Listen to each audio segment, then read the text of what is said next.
دیتے ہیں. اگر کسی کے گھر میں انتقال ہو جائے تو بعض عورتوں کی زبان سے ایسے الفاظ نکل جاتے ہیں جن کی وجہ سے توبہ لازم آتی ہے. اللہ اکبر. آج تھوڑی سی پریشانی ہمارے گھر میں آ جائے, ہم زبان پہ ناشکری کے کلمات لے آتے ہیں. اے لوگوں ذرا آج توجہ کے ساتھ سنیے گا. آج جس غوث اعظم کی محبت میں آپ یہاں پر آئے ہو, غازی دولہ کی محبت میں یہاں پر آئے ہو, ذرا آج دیکھو جنہوں نے اپنی جانوں کو راہ خدا میں قربان کر دیا. اے لوگوں آج اللہ رب العزت نے ان کو وہ مقام عطا فرمائے ہیں, وہ شانیں عطا فرمائی ہیں کہ دنیا ان کا ذکر کر رہی ہے, دنیا ان کے خطبے پڑھ رہی ہے. اے لوگوں اللہ رب العزت نے بے شمار نعمتوں سے نوازا. یہ اولاد اللہ کی نعمت ہے, یہ مال اللہ کی نعمت ہے, یہ جمع ہوا کاروبار اللہ کی نعمت ہے, یہ کھیتیاں اللہ کی نعمت ہے. اللہ نے بے شمار نعمتوں سے ہم کو نوازا ہے. یہ بیوی اللہ کی نعمت ہے, ماں باپ سلامت ہے اللہ کی نعمت ہے, بھائی بہن سلامت ہے اللہ کی نعمت ہے. بے شمار نعمتوں سے میرے رب نے نوازا ہے اور ہم نے کتنا اس کا شکر ادا کیا. آج مسجدیں ہماری خالی ہو گئی, مدرسے ہمارے ویران ہو گئے اور ہم نے سنیما ہال آباد کر دیے. آج ہر گھر کو ہم نے سنیما ہال بنا دیا. جن گھروں سے کبھی قرآن کی تلاوت کی آواز آتی تھی, آج ان گھروں کے اندر سے فلمی گانوں کی آوازیں آ رہی ہیں. جن گھروں کے اندر سے کبھی نعت پاک کی آواز آتی تھی, آج ان گھروں کے اندر سے جھوٹی خبریں کی آوازیں آ رہی ہیں. اے لوگوں یاد رکھنا, یہ دنیا چند دن کی ہے, ہمیشہ رہنے دنیا میں نہیں آئے ہو. بڑے بڑے دولت والے آئے دنیا سے چلے گئے, بڑے بڑے پیسے والے آئے دنیا سے چلے گئے, بڑے بڑے رتبے والے آئے دنیا سے چلے گئے, بڑے بڑے عہدے والے آئے دنیا سے چلے گئے. ابھی 4 سال پہلے کرونا کال میں تم نے نہیں دیکھا, بڑے بڑے دولت والے پیسے والے گنگا ندی کے کنارے پہ گورو کفن پڑے ہوئے تھے, گھر والے لینے تک نہیں گئے, پریجن اٹھانے تک نہیں گئے, اولاد دیکھنے تک نہیں گئی. اے ایمانیہ والوں, قسمت والا ہے وہ باپ جو اولاد کے کاندھے پہ قبرستان چلا جائے, نصیب والی ہے وہ اولاد جو باپ کے کاندھے پہ قبرستان چلی جائے, قسمت والا ہے وہ رشتہ دار جو رشتہ دار کے کاندھے پہ قبرستان چلا جائے. جانا سبھی کو ہے دنیا سے, اس حال میں مت جانا کہیں ہر جنازہ اٹھے ادھر محلے کے لوگ رہے. ایک جوانی کا جنازہ جا رہا ہے, ایک شرابی کا جنازہ جا رہا ہے, ایک عیاش کا جنازہ جا رہا ہے, عالموں کو سمجھانے والے کا جنازہ جا رہا ہے, مدرسوں کی برائی کرنے والے کا جنازہ جا رہا ہے, اماموں کی توہین کرنے والے کا جنازہ جا رہا ہے.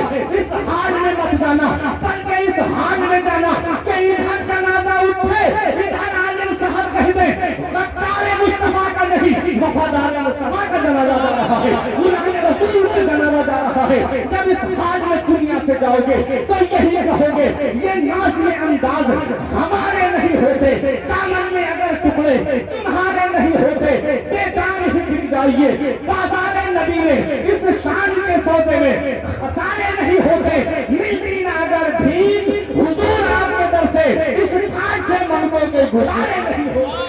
نعرہ تکبیر, نعرہ رسالت, مشرق اعلی حضرت, جشن غوث الورا, مذہب اسلام, جشن دستار ہند و پیغام. نعرہ تکبیر, نعرہ رسالت. سبحان اللہ, سبحان اللہ.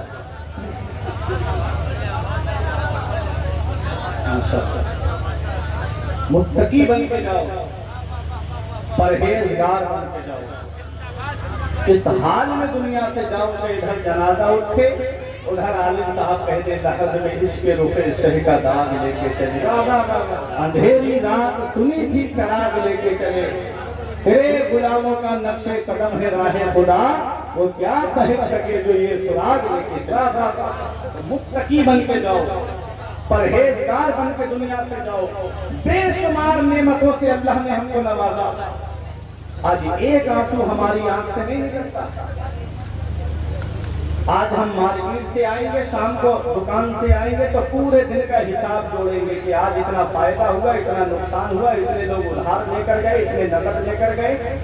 کبھی ایک بات مجھے بتاؤ, شام کو بستر پہ سوتے وقت ایک بار بھی یہ خیال آیا کہ آج میں نے نیکیاں کتنی کی ہیں اور آج میں نے گناہ کتنے کیے ہیں؟ ایک بار بھی بستر پہ لیٹتے وقت خیال آیا؟ ایک آنسو ہماری آنکھ سے نہیں نکلتا. ذرا ذرا سی تکلیفوں پہ ہم شکوہ کرنا شروع کر دیتے ہیں, ذرا ذرا سی تکلیفوں پہ ہم گلہ کرنا شروع کر دیتے ہیں. آؤ میں پیغمبر کا ذکر آپ کو سناؤں مختصر انداز میں. حضرت ایوب علیہ السلام کا نام آپ نے سنا ہے؟ حضرت ایوب علیہ السلام کا صبر ایوب تو سنا ہی ہوگا، لیکن سنو قرآن میں ہے حضرت ایوب علیہ السلام کی جتنی اولاد تھی پورا محل اولاد کے اوپر گر گیا. تمام اولاد آپ کی ہلاک ہو گئی. ہزاروں اونٹ ہزاروں بکریاں تھی سب ہلاک ہو گئے ایک ہی دن میں. حضرت ایوب علیہ السلام پیغمبر ہے اللہ کے، نبی ہے اللہ کے. تمام اولاد ایک دن میں انتقال کر گئی، تمام جانور ختم ہو گئے، بادشاہت چلی گئی اور خود ایوب علیہ السلام کو تکلیف لگ گئی. اللہ اکبر. اب مجھے بتاؤ آج ہلکی سی تکلیف ہم کو پہنچے ہم شکوہ کرنا شروع کر دیتے ہیں. آج اگر ہمارے گھر میں کسی بیٹے کا انتقال ہو جائے تو ہماری زبان پہ شکایت کے الفاظ آ جاتے ہیں. وہ حضرت ایوب علیہ السلام ہے، خبر آتی بیٹے کا انتقال ہو گیا کہتے اللہ نے دیا تھا اللہ نے دے دیا. کہا مال ہلاک ہو گیا کہا اللہ نے دیا تھا اللہ نے دے دیا. میرا کچھ نہیں یہ سب اللہ نے دیا اللہ نے دے دیا. آواز آئی محل گر گیا آپ کا کہا اللہ نے دیا تھا اللہ نے دے دیا. کہا جانور آپ کے ہلاک ہو گئے کہا اللہ نے دیے تھے اللہ نے دے دیے. اللہ کا شکر ادا کر رہے ہیں، ہر بات میں اللہ کا شکر ادا کر رہے ہیں.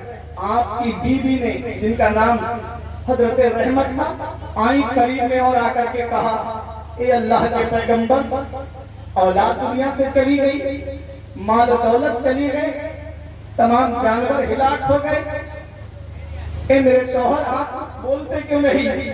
تو حضرت ایوب علیہ السلام نے کہا کہ مجھے یہ جو تکلیف پہنچی ہے یہ کتنے سال سے پہنچی ہے؟ کہا ابھی چند سال سے پہنچی ہے. 70 سال سے اللہ مجھے اپنی نعمتیں کھلا رہا ہے، 70 سال سے اللہ مجھے اپنی نعمتیں عطا فرما رہا ہے. اللہ نے کتنی نعمتیں مجھے عطا کی ہیں، آج ہلکی سی تکلیف پہنچی میں ناشکری کروں؟ اللہ اکبر. حضرت ایوب علیہ السلام کہتے ہیں اللہ کا شکر ہے، ہر حال میں اللہ کا شکر ہے، ہر حال میں اللہ کا شکر ہے. حضرت ایوب علیہ السلام نے دعا کی تو کیا دعا کی؟ پورا واقعہ قرآن کے اندر سورہ انبیاء کے اندر ہے. حضرت ایوب علیہ السلام کہتے ہیں یا رب انی مسنی الضر، اے اللہ مجھے مصیبت چھو کے نکل گئی، اللہ مجھے تکلیف چھو کے نکل گئی. یہ نہیں کہا مجھے تکلیف پہنچی ہے میں بیماریوں میں مبتلا ہوں، میرے اولاد چلی گئی میرا مال چلا گیا. نہیں کہا مولا مجھے مصیبت چھو کے نکلی ہے، مجھے تکلیف چھو کے نکلی ہے. مولا تو سب رحم کرنے والوں سے سب سے زیادہ رحم کرنے والا ہے، مولا سب سے زیادہ رحم کرنے والا تو ہے. جب حضرت ایوب علیہ السلام نے یہ دعا کی پروردگار نے فرمایا ارقد رجلک، اے میرے پیغمبر اپنے پیر کو زمین پہ مارو، اپنی ایڑی کو زمین پہ مارو، اس سے ایک چشمہ نکلے گا. حضرت ایوب علیہ السلام نے اس میں ایڑی کو مارا اور اس سے ایک چشمہ نکلا. اللہ نے فرمایا اس میں غسل کرو اور اس پانی کو پیو. حضرت ایوب علیہ السلام نے اس میں غسل کیا، آپ کا ثواب واپس آ گیا، آپ کی تکلیف دور ہو گئی. پتا چلا میرے عزیزوں ہمیں چھوٹی چھوٹی تکلیفوں پہ شکوہ نہیں کرنا ہے، ہمیں چھوٹی چھوٹی تکلیفوں پہ شکایت نہیں کرنا ہے. کبھی تکلیف پہنچے تو حضرت ایوب علیہ السلام کا واقعہ یاد کر لیا کرو. دیکھو اللہ نے وہ جاہ و حشر عطا فرمایا، اللہ نے وہ مقام و مرتبہ عطا فرمایا. اے لوگوں یہ صبر کی وجہ ہے، یہ شکر کی وجہ ہے. آج اللہ رب العزت کی طرف سے حضرت ہلکی سی کوئی آزمائش آ جائے تو زبان پہ ہر شکایت مت لانا. بے شمار نعمتوں سے اس رب نے ہم کو نوازا ہے.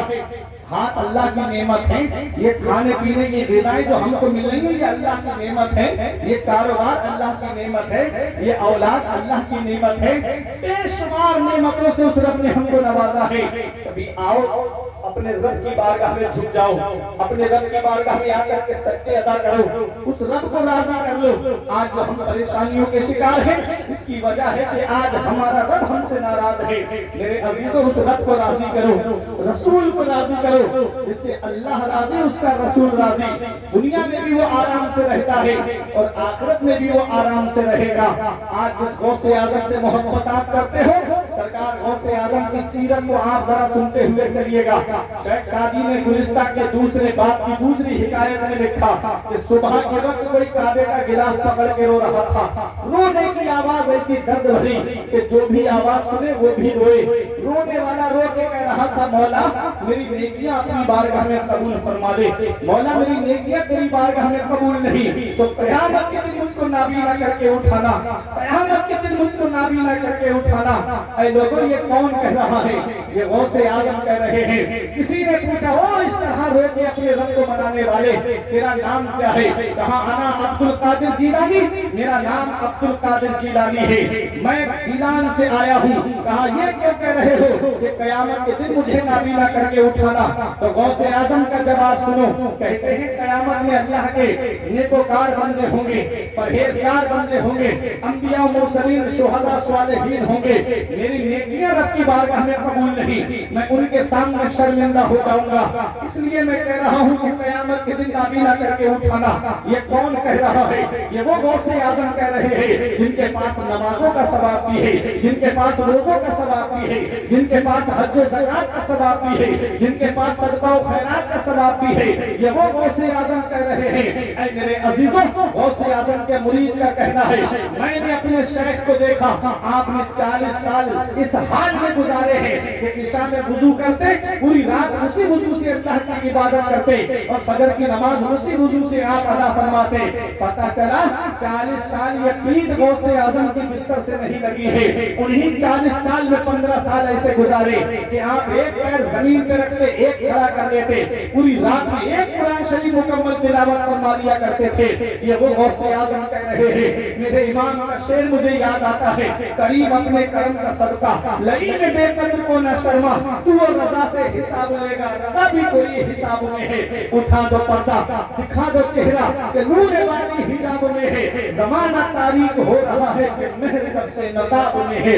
اے میرے عزیزوں، یہ وہ غوث اعظم ہے 470 میں پیدا ہوئے، 91 سال کی آپ کی عمر شریف ہوئی ہے اور 561 میں آپ دنیا سے تشریف لے گئے ہیں۔ 470 تو آپ اس کا جو عدد ہمارے علماء نے نکالا ہے، ہمارے بزرگوں نے نکالا ہے، وہ عشق ہے۔ آپ عشق کے عدد دیکھیں گے تو 470 ہے۔ یہاں پر کچھ ایسے عالم بھی ہوں گے جو تعویذ وغیرہ کرتے ہوں گے، جن کو علم العادات کی بہت اچھے سے مہارت ہوگی۔ اب میں آپ کو بتاؤں، یہ علماء سمجھیں گے اور یہ اپنی دعاؤں سے نوازیں گے۔ دیکھو عشق ہے 470، غوث اعظم کی تاریخ پیدائش ہے جس کا عدد عشق ہے۔ عشق کے آپ عدد دیکھیے گا، عین کے 70، شین کے 300، 370 اور قاف کے 100 ملا کے کتنے ہوئے؟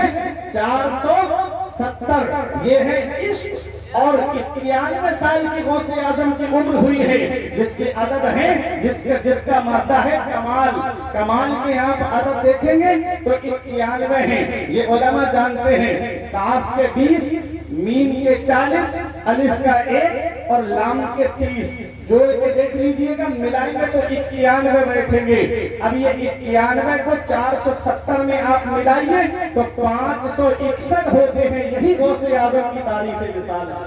واہ واہ واہ واہ، نعرے تکبیر، نعرے رسالت، مشرقِ اعلیٰ حضرت، جشنِ غوث الورا، جشنِ دستار ہند و قیام، کیا کہنے، سبحان اللہ سبحان اللہ۔ یہی غوث اعظم کی تاریخ مثال ہے۔ اب آپ دیکھو غوث اعظم نے 18 سال تک قصبہ جیلان کے قرب و جوار میں تعلیم حاصل کی اور جب آپ کی عمر 18 سال ہوئی، والدہ کی عمر 78 سال ہے۔ غوث اعظم اپنی ماں کے پاس آئی، امی سے کہا امی میں نے قصبہ جیلان کے قرب و جوار میں جہاں جہاں عمدہ تعلیم تھی میں نے حاصل کر لی ہے، لیکن ابھی میری علم کی تشنگی بجھی نہیں ہے، میں مزید حصول علم کے لیے بغداد جانا چاہتا ہوں۔ ماں جس کی عمر 78 سال ہے، غوث اعظم کی عمر 18 سال ہے۔ جب ماں کی عمر 60 سال کی تھی تب غوث اعظم کا پیدا ہوئے تھے کتنی عمر میں 60 سال کی عمر میں 60 سال کی جب عورت پہنچتی ہے تو آدمی اولاد کی طرف سے مایوس ہو جاتا ہے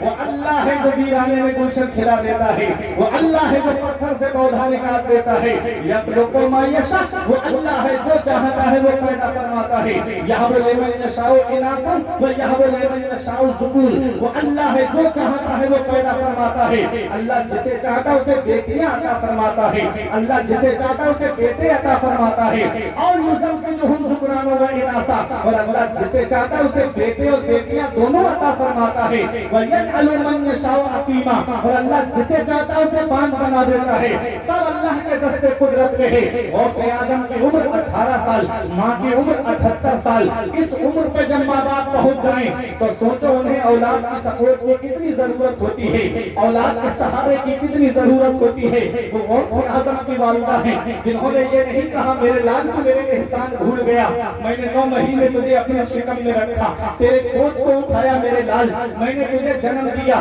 میں نے تجھے 2 سال اپنا خون جگر دودھ کی شکل میں پلایا ماں نے اپنے احسان نہیں پلائے لوگوں میرے آقا نے فرمایا ماں کے 3 احسان ایسے ہیں کہ اولاد پوری زندگی ماں کی خدمت کرے تب بھی ماں کے ان احسانوں کا بدلہ نہیں چکا سکتی پہلا احسان کہ وہ 9 مہینے اپنے شکم میں رکھتی ہے کتنی پریشانی اٹھاتی ہے ایک ماں کتنی دقتوں کا سامنا کرتی ہے ایک ماں کتنی پریشانیوں سے گزرتی ہے ایک ماں آج اگر 1 کلو کا پتھر تمہارے پیٹ پہ باندھ دیا جائے اور کہا جائے کہ پیٹ سے پتھر ہٹنا نہیں چاہیے کھانا کھاؤ گے تو پتھر پیٹ سے بندھا رہے گا پانی پیو گے تو پتھر پیٹ سے بندھا رہے گا شام کو سو گے تو یہ پتھر پیٹ میں رہے گا بتاؤ کیا کھانا سکون سے کھا پاؤ گے بتاؤ کیا پانی سکون سے پی پاؤ گے ذرا سوچو آج ڈاکٹر کہتے ہیں کہ بچے کا وزن اگر 2 کلو یا 2.5 کلو ہے تو ایسا بچہ کمزور مانا جاتا ہے بچے کا وزن کم سے کم 3 یا 3.5 کلو کا ہونا چاہیے ذرا سوچو ماں نے کتنی پریشانیاں اٹھائی ہوگی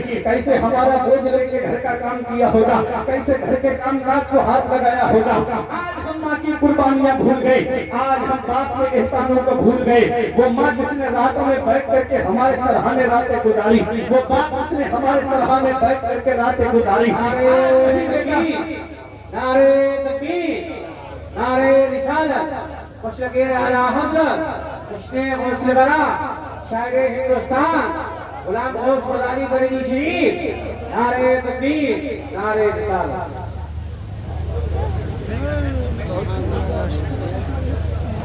ماشاءاللہ بڑا محبت سے بولیے سبحان اللہ تو بہت خاموشی کے ساتھ آپ حضرات دیکھیں شاعر اہل سنت غلام غوث غزالی صاحب اللہ کی آمد ہو چکی ہے ایسے مجھے تو حکم یہ ہوا تھا کہ جیسے غزالی بھائی آئیں گے تقریر ختم کرنا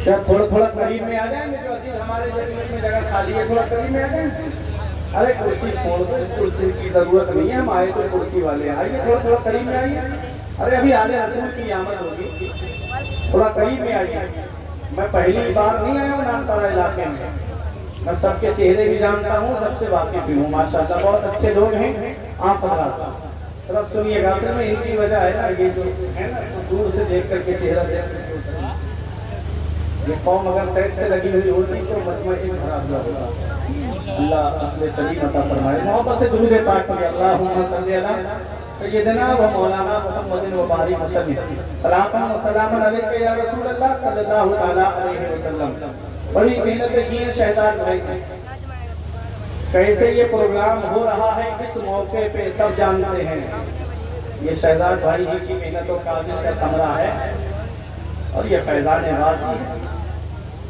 یہ غوث الورا کا جشن ہے نا غوث پاک فرماتے جب تک میں نہیں چاہتا کوئی میرا نام نہیں دے سکتا غوث اعظم نے چاہا تو پروگرام ہو گیا ہے نا اعلیٰ حضرت کہتے ہیں غرض آقا سے کروں عرض کی ہے پناہ کہ بندہ مجبور ہے خاطر پہ ہے قبضہ تیرا حکم نافذ ہے تیرا خامہ تیرا سیف تیری دم میں جو چاہے کرے دار ہے شاہ تیرا غوث